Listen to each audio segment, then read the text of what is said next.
नमस्कार मित्रो, आपण आज या व्हिडिओमधनं चर्चा करणार आहे की सुपरस्टार अल्लू अर्जुनने आपली सुज्ञता गमावून जे एक स्टेप घेतलं आणि त्यामुळे एका निष्पाप जीवाचा बळी गेलाय. खरंच एका सुपरस्टारने कोणतं समाजात भान ठेवायला पाहिजे आणि काय त्याने वागायला हवं होतं, या बाबतीत आपण एक चर्चा करूया. मित्रांनो, त्या अगोदर आपण unfiltered stories bye Pankaj Manekar या चॅनलला लाईक करा, सबस्क्राईब करा आणि ह्या व्हिडिओवर आपले काय मत आहेत ते विरुद्ध मताचे असतील तरी आम्ही त्याचा रिस्पेक्ट करू, पण जरूर पोस्ट करा. मित्रांनो, 4 डिसेंबरला पुष्पा 2 हा अत्यंत चर्चेत असलेला चित्रपट रिलीज झाला. तो पुष्पा 1चा सिक्वेल होता आणि त्याची चर्चा एवढी जास्त होती की पहिल्याच दिवशी बरेचसे साऊथ मधले जे शोज होते ते हाऊसफुल होते. अशा वेळी हैदराबाद मधल्या संध्या थिएटरमध्ये स्क्रीनिंगच्या वेळी अल्लू अर्जुन स्वतः थिएटरमध्ये पोहोचतो आणि त्यामुळे तिथे एक स्टॅम्पेडची सिच्युएशन निर्माण होते आणि त्या स्टॅम्पेडमध्ये एम रेवती या एका हाऊसवाईफचा बळी जातो.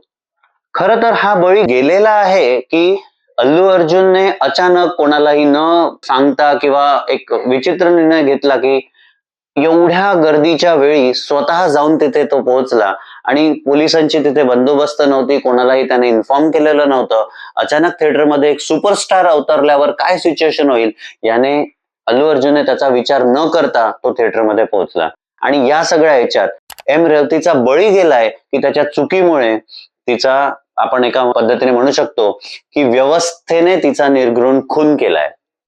बघायला गेलं तर ही घटना खूप साधारण आहे की एक स्टॅम्पेड तिथे झालं, खूप ओव्हर क्राउडिंग होतं आणि त्यामुळे त्या व्यक्तीचा जीव गेला. त्यानंतर लगेच अल्लू अर्जुन त्या मृत व्यक्तीला 25 लाखाची मदत जाहीर करतो, पण 25 लाख एखाद्या जीवाची किंमत असू शकते का याचा आपण विचार करायला हवा.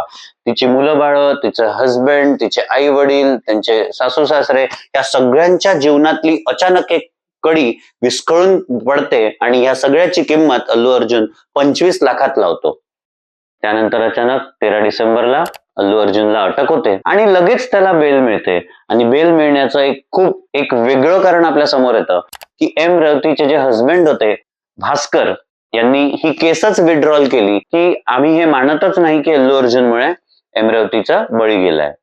पण मित्रांनो, सुपरस्टार अल्लू अर्जुनने खरंच हा एक विचार करायला हवा होता की एवढा चर्चेतला चित्रपट हैदराबाद मध्ये जिथे त्याची पॉप्युलॅरिटी एकदम पीक वर आहे, तिथे पहिल्याच दिवशी कोणालाही न इन्फॉर्म करता, व्यवस्थेला खबरबात न देता अचानक थिएटरमध्ये पोहोचणे, याचे परसेप्शन्स किंवा याचे रिझल्ट्स काय येऊ शकतात. हा जर का एक साधारण विचार या सुपरस्टारने केला असता तर आज एक निष्पाप जीवाचा बळी गेला नसता. पण बऱ्याचदा जीवाची किंमत लावल्या जाते आणि साधारण कॉमन मॅनच्या जीवाची खरंच किंमत लावल्या गेली, ती होती 25 लाख. बहुतेक पैशाने हानी कधीच भरून निघणार नाही. बहुतेक एवढ्या मोठ्या स्टारच्या अगेन्स्ट आपण केस पुटअप करू शकू आणि आपल्याच परिवाराला धोका होईल म्हणून रेवतींच्या हस्बंडने, काय कारण असतील आपण सांगू शकत नाही, पण त्यांनी ही केसच विड्रॉल घेण्याचा निर्णय घेतला आणि पोलिसांनी घेतलेली ऍक्शनही फक्त दिखाऊ होती का, हा प्रश्नचिन्ह आपल्या समोर उभा राहतो. हा सगळ्यांनी मिळून विचार करण्याची गरज आहे की पडद्यावरचा दिसणारा हिरो तो खरंच हिरो आहे का? एक चंदनाचा तस्कर आपण हिरो म्हणून प्रोजेक्ट करतो का? जो एक पोलिसमन तस्कराला पकडायला जातो आणि त्याचेच कपडे हिरो उतरवतो, आपण त्यावेळी टाळ्या वाजवतोय. समाजात आपण आपल्या मुलाबाळांना आपण मेसेज देतो काय आहे? जो पोलिसवाला तस्करी थांबवायला गेला, त्याचे कपडे उतरवण्यात आले, त्यावेळी आपण व्हिवर्स म्हणून टाळ्या वाजवतोय आणि जो एक तस्कर म्हणून, एक कुख्यात गुन्हेगार म्हणून उभा राहतो, त्याला आपण सपोर्ट करतोय का?